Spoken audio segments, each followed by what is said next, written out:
Hi everybody, welcome back to my channel. I'm Laura of Laura Plans It, and I am planning in my Erin Condren hourly planner for the week of June 8th through the 14th, 2020.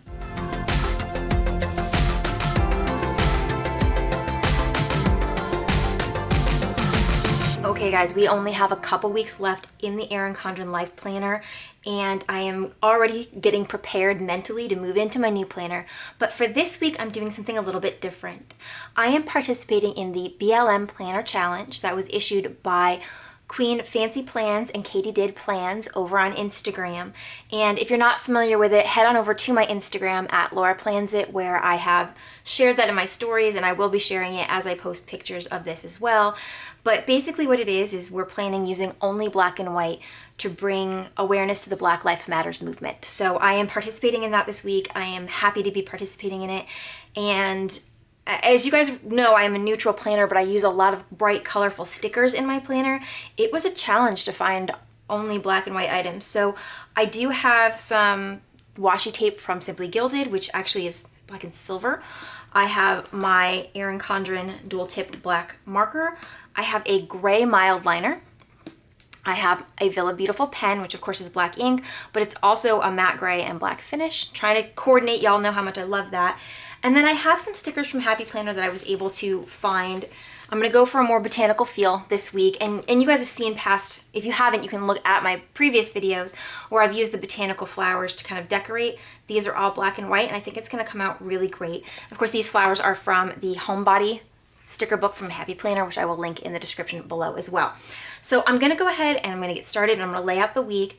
We are still on quarantine, we're still at home, social distancing, and we will be until my husband's job changes their status, I guess. But so everything's gonna look pretty much the same, but let me go ahead and get started, and when I'm finished, I'll come back and walk you through everything I've done.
Okay, so here's my spread for the week, and first thing I'll say is that it actually took me 2 days to do this.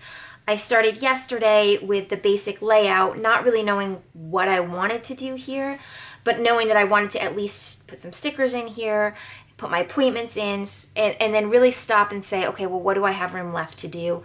By the time I was able to get back to this, it was too dark for me to continue making a video, and I really wanted to make sure that this video went up. I think that bringing awareness to Black Lives Matter is really important, and I have a platform to do that.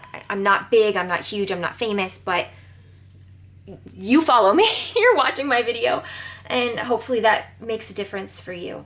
And the best way that I know how is quotes. I don't ever seem to have the right words. I say the same things over and over again, and I get very flustered when I'm emotional. My poor husband knows that. And so for me, I find that collecting quotes helps. And if you've followed me for like a really long time, then you've probably heard me mention here or there. I don't talk about it much, but I actually have a quotes journal. And some of these quotes have been in here for a while. And so, in my journal for a while. Some of these are new. I did do an internet search. But when I am feeling overwhelmed, exhausted, just unable to find the right words, chances are somebody else has already said it. Why reinvent the wheel, right? So I go and I find quotes, and I have on my Pinterest page, I think I have on my personal one, which I don't share with everybody because it's got a lot of stuff on there. I have a lot of quotes for a lot of different things. It's a hot mess, but there's always something. It's always been something that helps me put into words how I feel. So when I came back to this on day 2 of planning, I realized that this is what I wanted to do. My plan, ironically enough, is to continue adding quotes to this spread. So you can see that I really haven't gone below 9 a.m. with the exception of Friday. I don't know if we'll be adding more appointments in throughout the week, so I want to still make sure that I have room for what's happening in my life right now as far as making sure we're not missing our appointments. That's really important to me. But at the same time, if nothing comes up on Monday, I'd like to add something here. If nothing comes up here or here on Tuesday, again, I want to add something there. And I want to fill this whole spread up with powerful quotes about what's going on in the world right now. And in all honesty, this has really helped me make, I don't want to say make peace, that's the wrong word. It's helped me understand what's going on in our world much better right now. My family has been in social isolation since the 2nd week of March. And when I say social isolation, I mean like we have been in our home. We haven't been inside a grocery store in almost 6 or 7 weeks. I've done a couple, like I do grocery pickup, that's it. I have not been around humans in a while, and the news had gotten so overwhelming that I had stopped watching and looking for a while too. So when all of the Black Lives Matter movement that's happening right now and all these protests started happening, I was actually on like a detox from the news and the media because I was going into I have depression as well, and I was going into kind of like a depression spiral, and I wanted to pull myself out before it got too deep where I would have to seek professional help. And so I came back and this was happening. And so obviously this is just a big shock to me. I'm sorry, I'm babbling right now. Again, I have a hard time finding the right words, and I'm sure I'm not saying them here. The one thing that I will say is that I don't think that it's ever okay to judge another human being on how they look, whether it be the color of their skin, their eyes, their teeth, their tattoos or no tattoos, their hair color. None of that matters. It's who they are as a person that should matter, and nobody can truly know that without sitting down with that person. And so I hope that this spread is somewhat inspiring to you. It truly has been the only way that I've been able to get my feelings out on paper. Journaling is not my strong suit, and words, clearly, again, as I'm babbling, are not mine either. But I hope to continue to fill this up with powerful and moving thoughts and quotes throughout the week. And of course, as I do that, I will go ahead and add them over to my Instagram, and I will take a picture of each half just like I typically do, and I will share them with you on Instagram. But I hope that you like this, and if you do, go ahead and hit that like button. If you would like to see more planner related videos, obviously you can subscribe to my channel, and if you tap the bell, that turns on notifications. And as I mentioned before, if you'd like to see what this looks like at the end of the week or to follow what I'm doing in behind the scenes, you can head over to my Instagram at Laura Plans It. Thank you so much for watching.